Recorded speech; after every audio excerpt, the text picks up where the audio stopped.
Hi friends, మేము నాగారపమ్మ తిరణాలు చేస్తాము. ఇట్లే మాతను పిలుచుకొని వచ్చి మా కుటుంబం వరకు మేము చేస్తాము. నాగారపమ్మ తిరణాలని నాగారపమ్మ కొలుపులు అంటాము.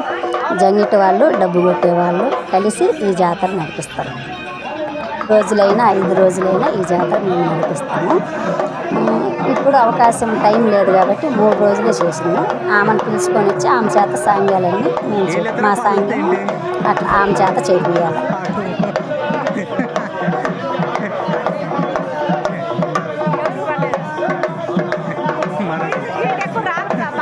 పర్లేదండి, ఎక్కువ ఎక్కిటి పర్లేదండి అంటున్నా నీకే.